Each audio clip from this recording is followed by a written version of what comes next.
Eu acho que se tem um grande vencedor nessa eleição é o Centrão.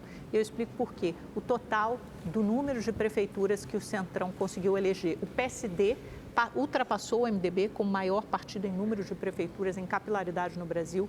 Ficou com 887 prefeituras. O MDB vem em segundo com 856. O PP do Ciro Nogueira, logo atrás, em terceiro, com 752 prefeituras. União Brasil, 589. Gente, é só Centrão até aqui. E o PL, que é o partido do presidente Bolsonaro, que o Valdemar Costa Neto falava até há pouco tempo que vai chegar a 1.000, chegou a falar em 1.500 prefeituras, ficou muito aquém disso. Não aconteceu. Ficou com um terço dessa previsão mais otimista. Ficou com 522 prefeituras. Ou seja, está bem, apesar de ter a maior bancada na Câmara dos Deputados, uma bancada muito importante no Senado Federal, no número de prefeituras ainda não conseguiu fazer jus à sua reputação.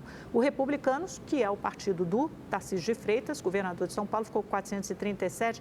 Aí PSB, agora isso é interessante também, Kennedy, eu queria que você comentasse. O PSDB, que a gente falou que, né, nessa disputa praticamente desapareceu, ficou com 273 prefeituras e o PT aparece abaixo do PSDB, com 250 prefeituras. Aumentou um pouco em relação ao ano passado. É lógico, gente, que isso é primeiro turno, tem segundo turno em várias dessas capitais, esses números ainda podem mudar.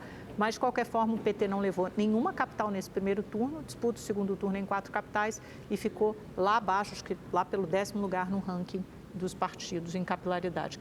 Eu fiz uma entrevista com o Padilha para a Notícia em que ele vendeu mais a frente ampla do que o desempenho do PT, né? Citou o João Campos em Recife, o João Campos em Recife, o Eduardo Paes no Rio de Janeiro. E falava que o PT ia aumentar, de fato, o número de prefeitos. O PT vem de uma crise, né? A eleição de 2016, a eleição de 2020 foram momentos muito difíceis para o PT. E ele recupera um pouquinho. Agora, o PL também não teve o desempenho que o Valdemar da Costa Neto falou. Acho que a Amanda, né, Eduardo, parece que sintetizou bem. Se tem um grande vencedor aí, é esse chamado Centrão, né? Era o que a gente apostava. E por que o Centrão é vencedor? Sobretudo, que a gente diria no Brasil profundo, as pequenas e médias cidades. Essa foi uma eleição completamente desigual em termos de recursos. Sim. O esquema das emendas, as emendas do orçamento secreto, a primeira prefeitura disputada, a primeira eleição municipal disputada com emendas parlamentares, né? Pós-emendas. O Centrão já tem mais recursos do fundo eleitoral. O Centrão já tem mais recursos do fundo partidário e o Centrão passou a ter muito mais recursos para despejar nas prefeituras das várias formas de emendas. Então, nós tivemos uma disputa completamente desigual, assimétrica. Porque o incumbente que já tinha o apoio do deputado ou da deputada, que faz questão de ter apoio na cidade, elegendo o prefeito, a prefeita, vereadores e vereadoras, despejou mais recursos. Então, era esperado isso, porque o que se espera na volta?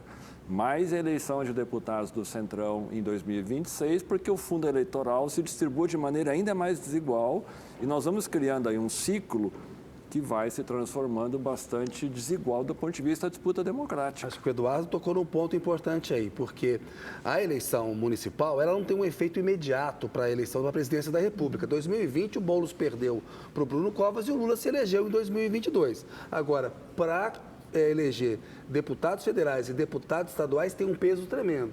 Então, a gente pode esperar um Congresso em 2026, talvez com uma presença ainda maior do Centrão.